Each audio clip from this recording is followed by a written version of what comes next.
Today we're going to talk about cognitive distortions. Sounds like a made-up term? Of course it is.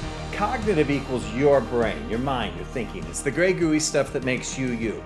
17th century French philosopher René Descartes said, "Cogito ergo sum." I think, therefore I am. Thinking proves you exist. Makes you wonder when you ask your teenager, what were you thinking? And they say, nothing. Maybe they don't actually exist. Distortion is another thing. When I was 15, I bought an electric guitar, turned the amp up to 11, and made the amp sound distorted. My mom came in and asked me why it sounded broken. I thought it was cool, it was rock and roll, but it completely changed the sound the guitar made into something essentially different. It wasn't the same, it was distorted. Your brain is working against you. Not all the time, but the primary battle of your inner world isn't between you and some external enemy, it's between you and the real enemy, also you.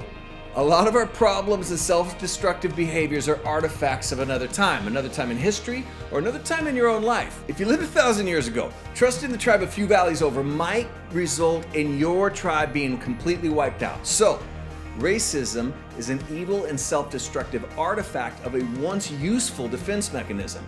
Mistrust of the other used to keep your ancestors' tribe safe. Now it makes you an ignorant bigot and sabotages your own life and hurts others too.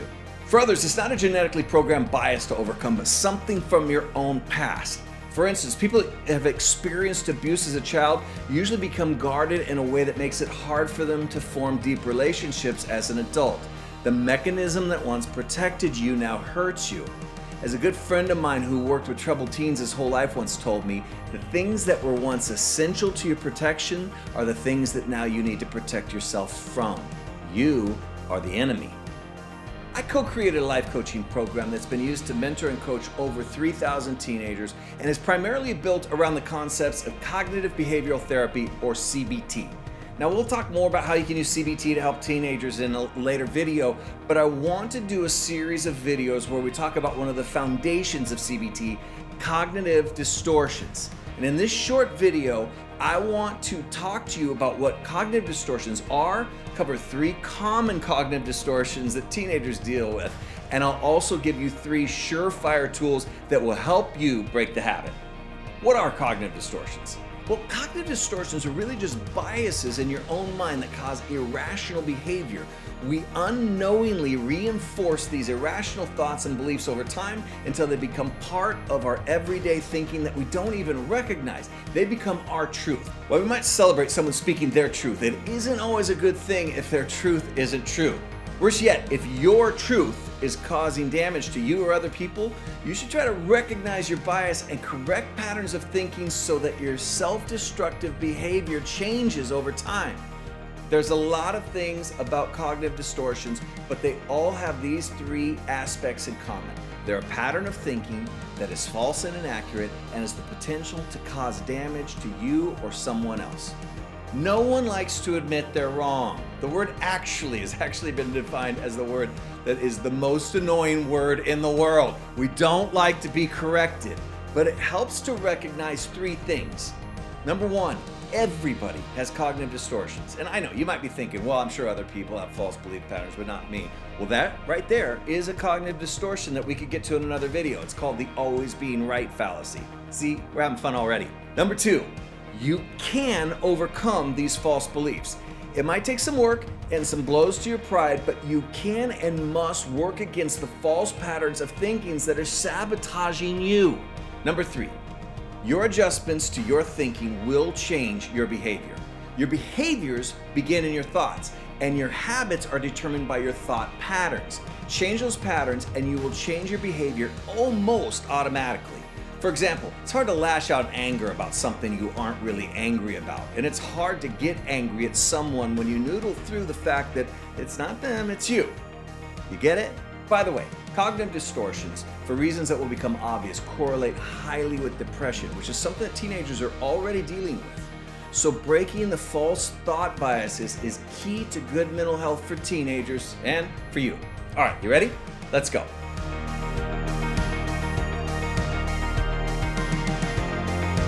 Before I get to these 3 cognitive distortions, let me say this. I'm not a therapist, but I am an expert in dealing with teenagers. I know how to speak to them, motivate them, and help them change before it's too late.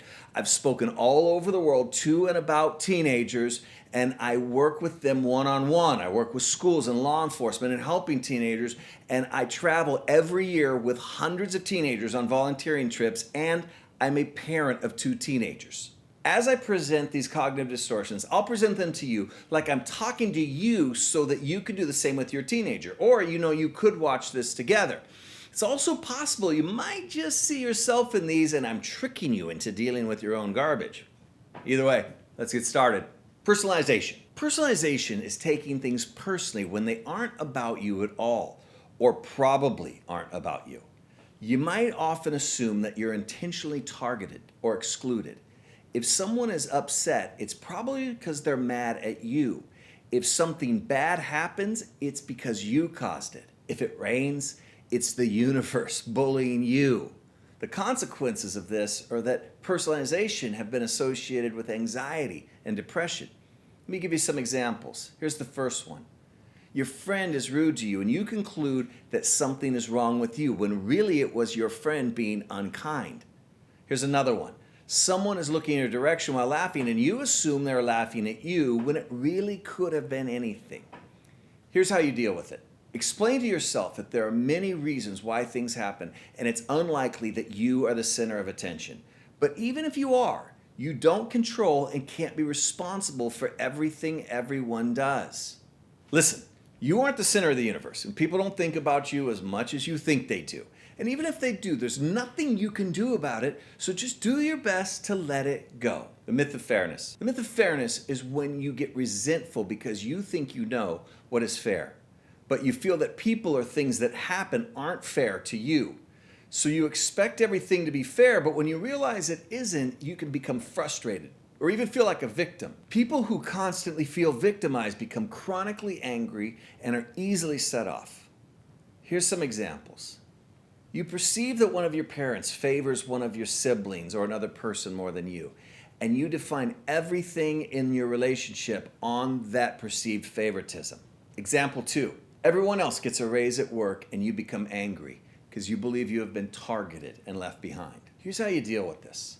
Challenge your assumptions that everything should and can always be fair. Realize that sometimes you will be treated unfairly in your opinion, and sometimes you'll get favored treatment. Think of things that you have to be thankful for instead of focusing on the never-ending list of things that others have that you are missing. Realize that you may have to work just as hard or even harder than others to get the same results. Hey, wouldn't it be nice if everything was fair? We can and should fight for justice, but we can't let injustice ruin our lives and relationships because injustice will always exist. There will always be somebody that has it better than you, but there's always going to be somebody that has it worse. And realize that even though life isn't fair, you have a lot to be thankful for. Double standards. Double standards is when you hold others to a different set of standards than you hold yourself to. Frustration and unmet expectations and relational tension in your most important relationships are the consequences of this distortion. Here's a couple examples. You lie to your parents when backed into a corner, but hold them to an incredibly high standard for truthfulness, even referring to broken promises or mere mistakes as lies. Here's another one.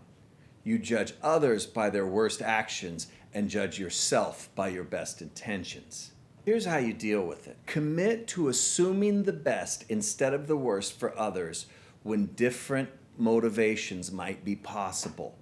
Recognize that people not only make mistakes, but sometimes will intentionally wrong you, and then offer them the same forgiveness you wish to receive. Hey, people aren't perfect. They lie, they're selfish, they do wrong things, and sometimes they just make mistakes.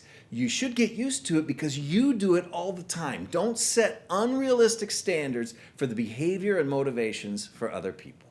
All right. I want to give you 3 common methods of changing these patterns. The first one is telling yourself the truth. This is taking false or exaggerated statements and using reason to turn them into truth.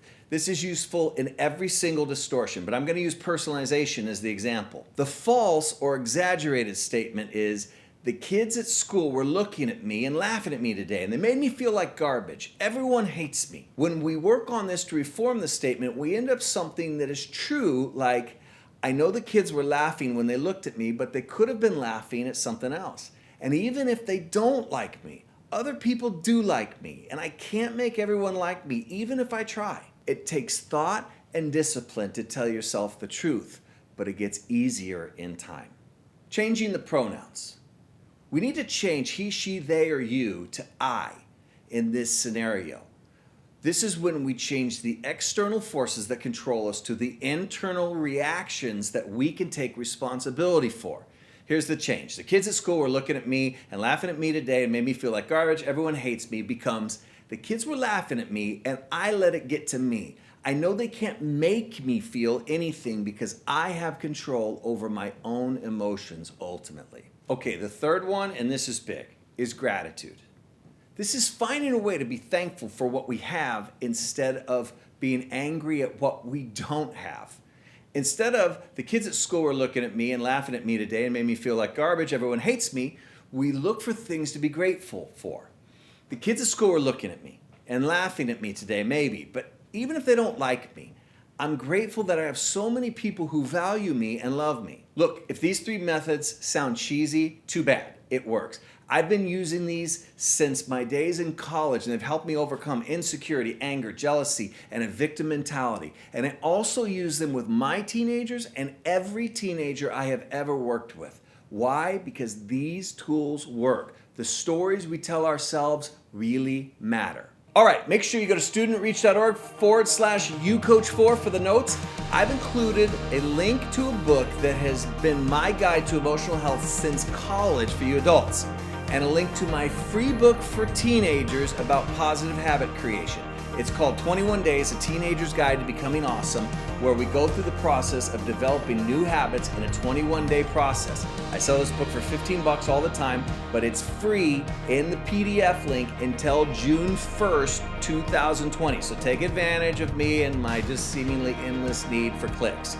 All right, listen, thanks for watching this. Subscribe to our YouTube channel, and I know you could be more awesome than you already are.